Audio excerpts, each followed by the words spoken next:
Hello my friends, John Bams here and welcome to the MadPack. That is right, we are finally going to do a full playthrough of the MadPack here on YouTube, and I am very excited to do so. The MadPack is a mod pack built, put together, molded, formed by myself and an amazing human being by the name of Keyhan. We've been working on the pack for many months now. And so we will discuss all throughout this series the changes the MadPack's gone through, where it's going to, some of the ideas, concepts behind it, and obviously if you guys have any questions about the pack or even suggestions for mods, questions about mods, anything, feel free to leave that stuff in the comments, and we will discuss all those things as we play through here. So MadPack is designed to be played in hardcore. You do not have to play it in hardcore by any means. That is my favorite way to play, and as the MadPack is designed all around how I like to play and what I want to play on stream, yeah, that's what's up. That's how we'll be playing. So let's just dive right in and get to it. So this is my this is my live streaming world right here. You can see it's called Bammer Nation number 7 million ish. I always call my worlds Bammer Nation and then the number of the world. In hardcore, obviously, when you die, your world is deleted. You got one life. There's no respawning or running back for your things. So, yeah, I started off Bammer Nation number 1, and then I died, and it was number 2, and I died, and 3, and so on and so on. While 7 million is a little bit of an exaggeration, I did stop officially counting worlds somewhere around world 200. At this point, we're well over Bammer Nation number 200. So, yeah, that just gives you a little bit of an idea of some of the challenges we have ahead of us here in this series. Hopefully there will be no restarting in this series. I think I should have it down good enough now, right? We'll see. So create new world. Let's do this. So we will call this Bammer Nation. Whoa. Bammer Nation number 0 40 YouTubes. As it matters too much. That's what we'll roll with. We're going to switch it to hardcore mode. Let's go to more world options. Now,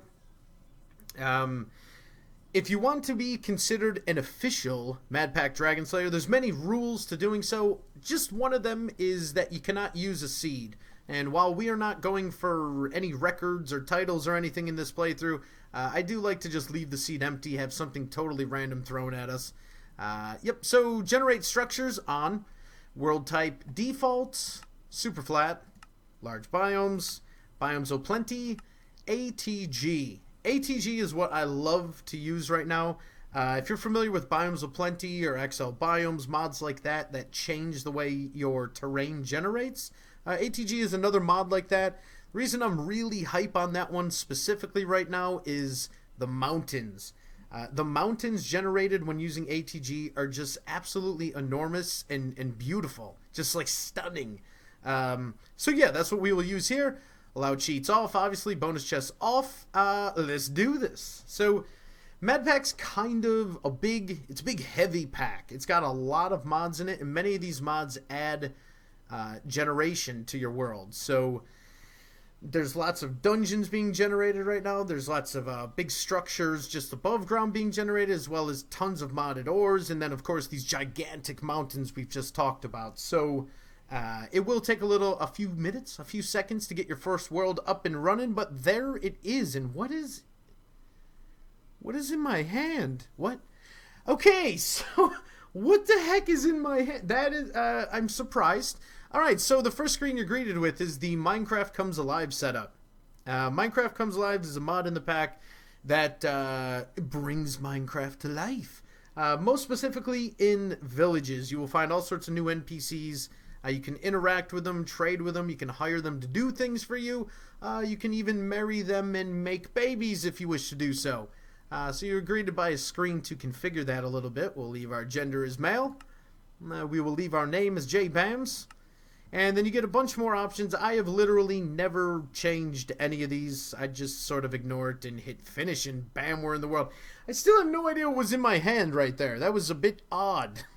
So the first thing when I spawn into any MadPack hardcore world, very first thing I do is I hit options. I go to global. I click inventory and I switch it to utility mode. And then I come back into my inventory and now I have these two buttons up here. One is delete mode and the other is magnet mode. I always turn magnet mode on. It's just how I've always played.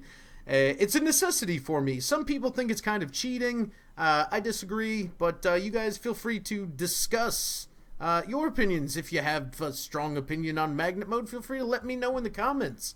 We'll spawn it with these 2 books. These are just from Open Blocks, which is just one of the many absolutely amazing mods in the pack.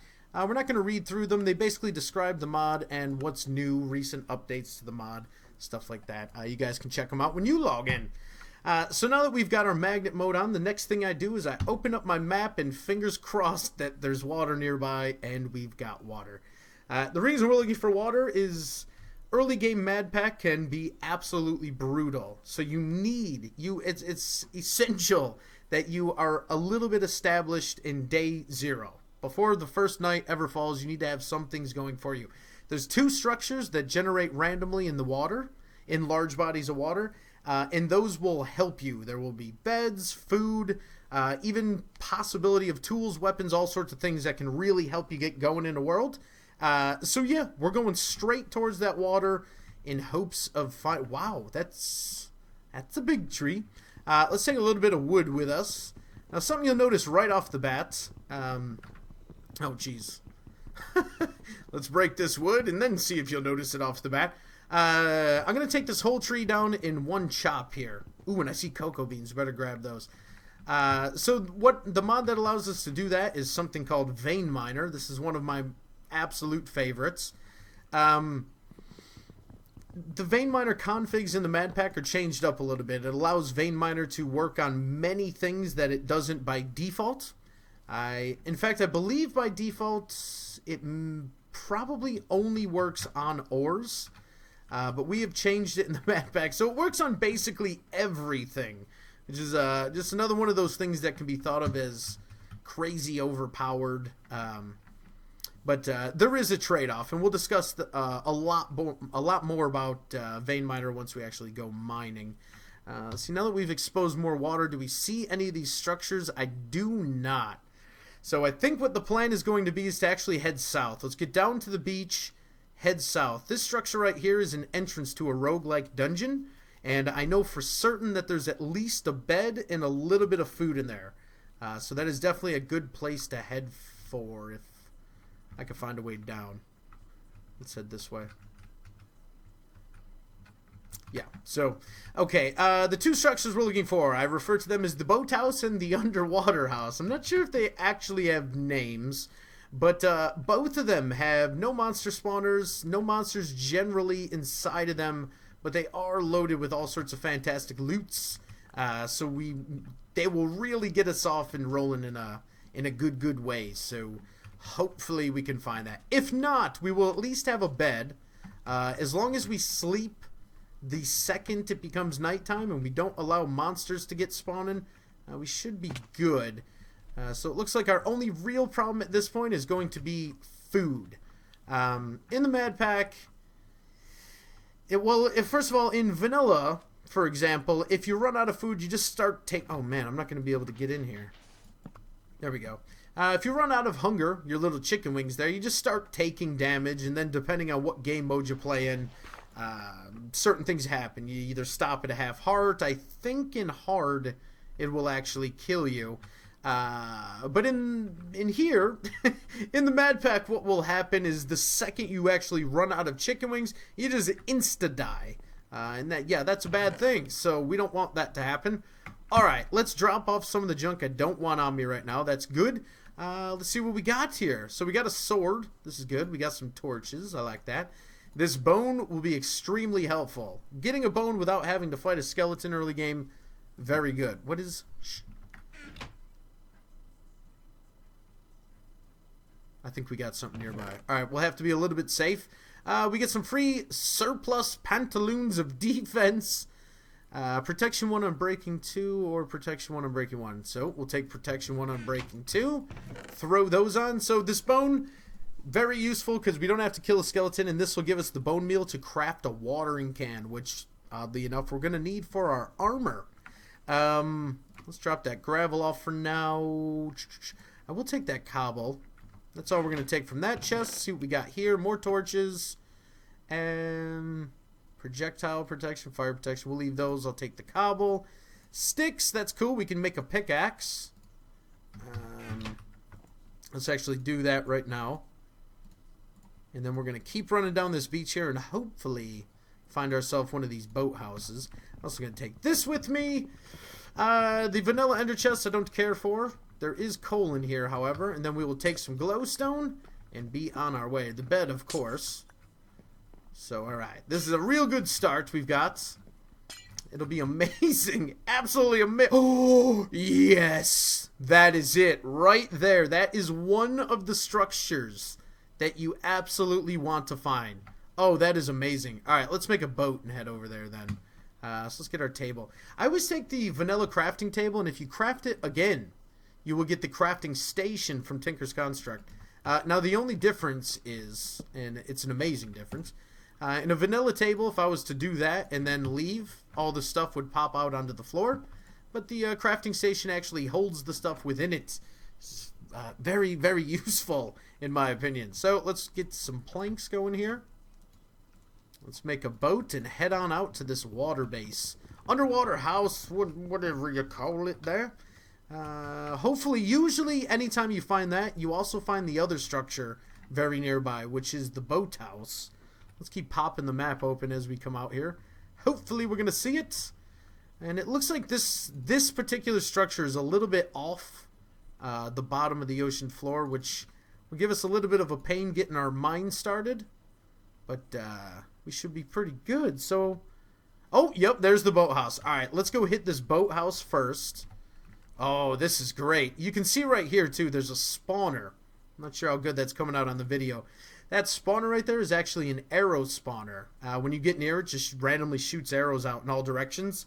While that is no use to us, once we have a force wrench from Darkcraft, we can force wrench that spawner. It'll turn it into a pig spawner, which is obviously infinite food. So that's a nice little thing to find. Alright, so this boathouse right here. Let's hop out of the boat. Oh dear. Whoa! Okay. So, there's a few things on this boathouse that are very, very useful. The first thing is right here at the entrance. Nether Brick. The reason Nether Brick is so useful is we've changed the recipe for Omnium Stone. Instead of just needing actual stone for your inert stone, you need Nether Brick. So the reason we did that was to sort of maybe a little bit force you into the nether. Or potentially force you into the nether, because the nether is insane. The nether you want to avoid at all costs until you got some very decent armor. So yeah, so that's just, we changed that recipe to make things a little bit more difficult, I suppose. We'll gather this glowstone while we're here. Nothing great in that last chest. What do we got here?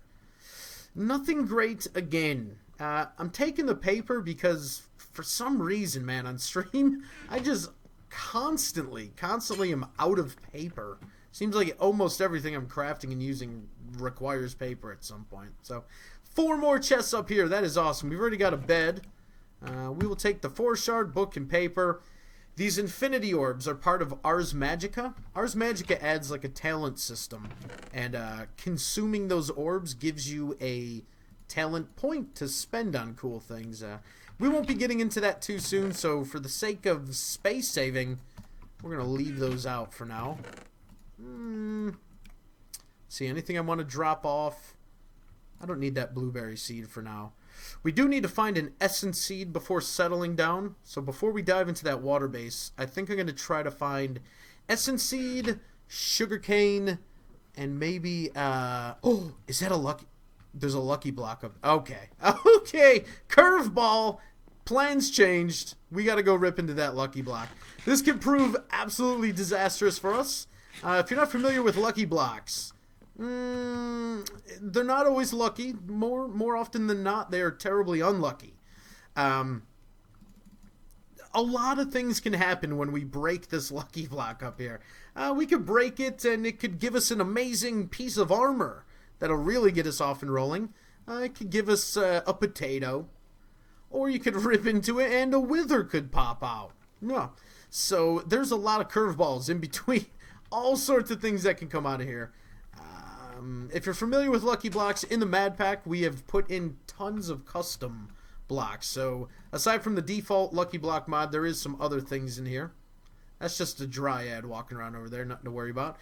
So, yeah, let's rip in and hope that this helps us and doesn't steal the world from us right off the bat. And it's an Enderchest from the Ender Storage mod. Just like a vanilla Enderchest, except they're sort of configurable. There's 3 little white strips on the top, and you're able to dye those in many different ways so that you can set up all sorts of Enderchest configurations, I guess we'll call it. Alright, so we need to find essence, wheat, and sugar, and then get into this boathouse, all within the next 20 seconds. Ooh, okay. I'm not sure if you just saw that, but there was an infernal hunter. So I think we're going to ditch the wheat and sugar cane for right now. We're going to... Oh, God. Okay, yeah, this is bad. We need to... Oh, dear. We're going to have to swim. There's nothing safe about that either. Okay, so nighttime's falling. I'm already breaking, like, rule number 1, which is don't let it turn night. We could plunk the bed down, but I think it's best we get out to this water base quickly. Secure it a little bit, make it our base, and then we'll plan a new mission, a little bit better prepared mission to head out, get that wheat, sugarcane, and maybe a few other things we need. So let's try to get over there, avoid the arrow spawner so we don't get plucked, and we should be good. Now there is a new monster that was, there's something there I think might be following us. There's a new water monster added by Lycanites mobs recently that is nasty. It's nasty because it puts some sort of debuff on you that makes it so you can't swim, and they're in the water. Combine that with the fact that in the MadPack, the second you run out of air bubbles, your little blue air bubbles, you don't begin taking damage, you just instantly die. Yeah, so the little blue water guys, I'm sure we'll see them at some point. Whatever they're called. Uh-oh. I heard a skeleton. Okay, so when you come into this structure, there's only one room that's not lit, and it's that back hallway. Well, it's not a room either, it's a hallway. But that's the only not safe place. Let's make sure it's secure. It is. Okay, so let's make it... Oh! What? It's a trap! Okay, we're good. That freaked me out a little bit. Let's sleep. Let's sleep. Let's make it daytime so stuff stops spawning up there. Good deal. Alright, let's also put something in that hole. Here. There we go, all fixed up. We got those torches, so let's use those quickly to light up any spot that could potentially spawn something. So this back hallway and then these 2 little side hallways, I think is pretty much the only spots that you could potentially spawn something. Alright, so inside of here we've got tons of chests, and it's also like, it's a pre-built house, which is amazing. We will not be staying here the full time, but this is definitely a good place to get started.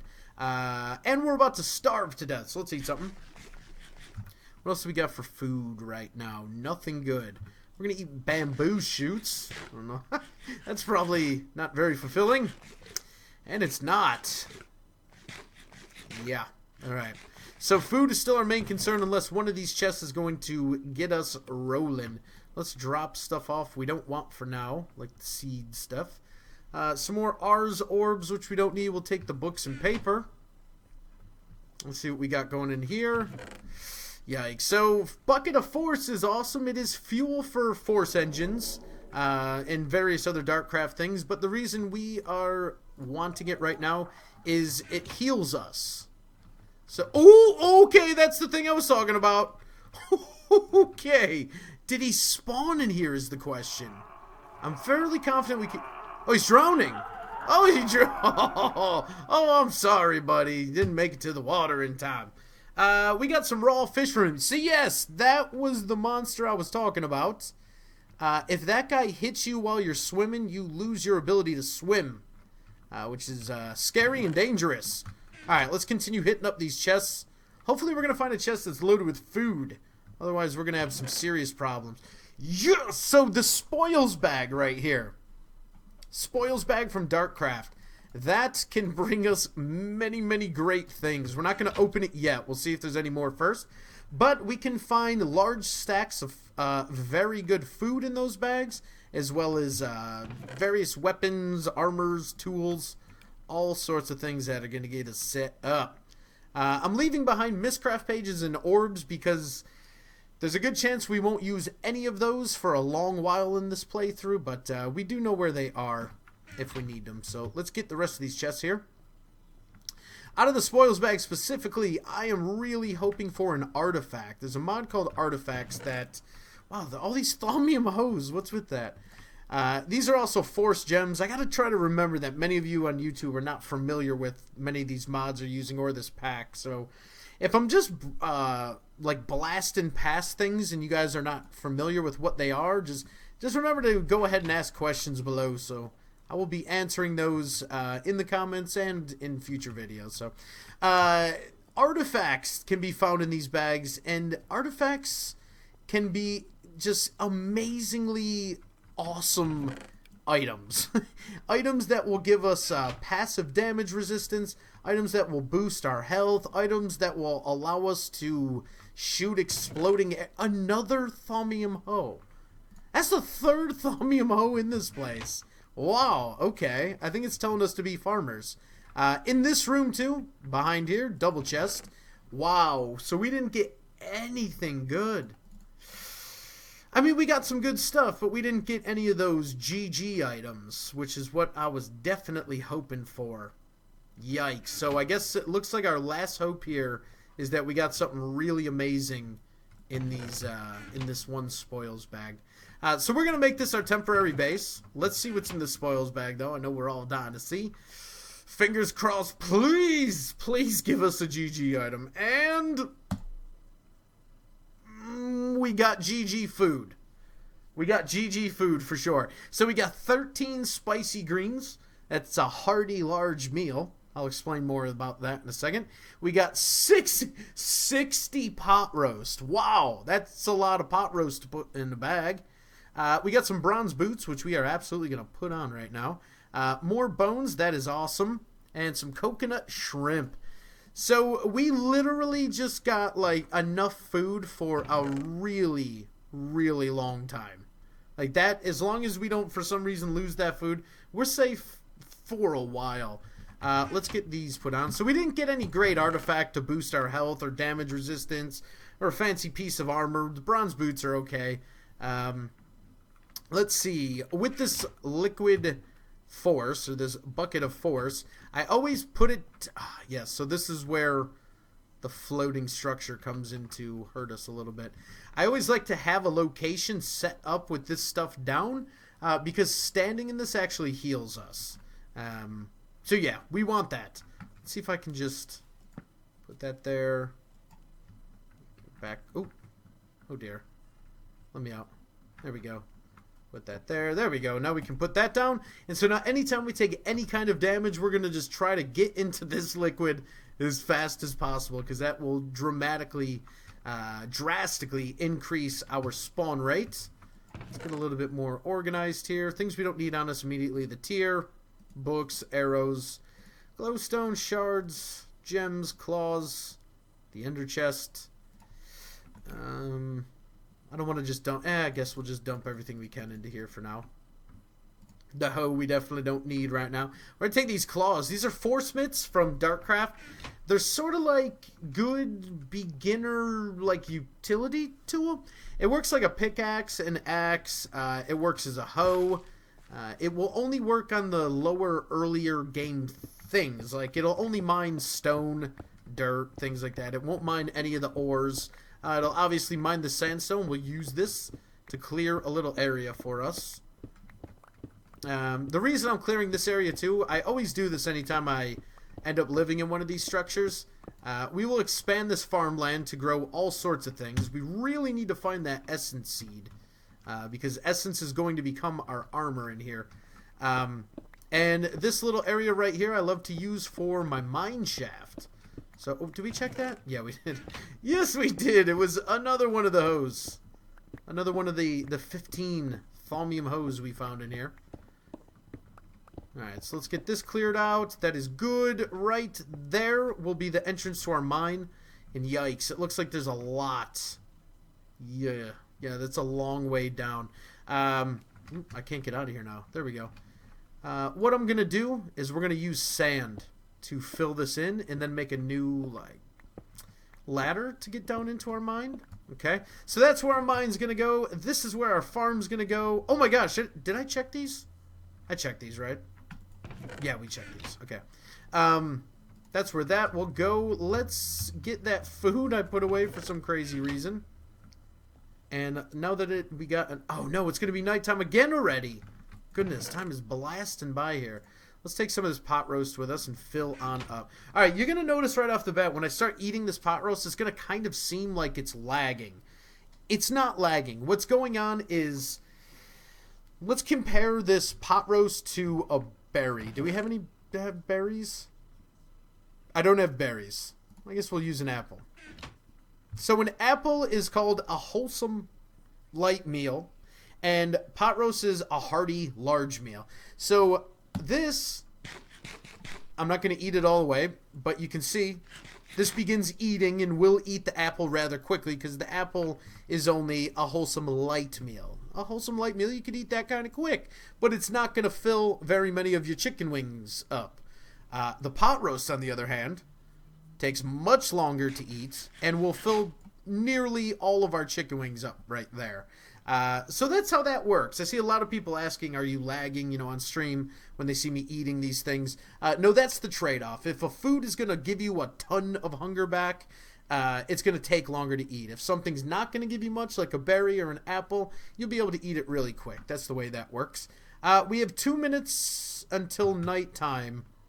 So let's continue clearing this spot out a little bit while we wait for nighttime to fall. We will then make it daytime and head out trying to find our essence. So essence can be found just by breaking normal grass. We're just going to run around, actually, and we're going to vein mine grass. Just smash all the grass we can find. And eventually a essence seed will pop out. Essence from magical crops is the armor we're going to use. Now, if we open up here and search it in NEI, we'll just search diamond, or dime, we'll just type in. And right here, this is what we're going for. Diamond helmet infused magical crops. It's basically diamond armor, but with the enchantability of gold. So if we were to craft this diamond infused magical crops helmet, it would get, we would craft that and enchant it. It would have very high chance of getting multiple very nice enchants when doing so. So we will craft this tier first.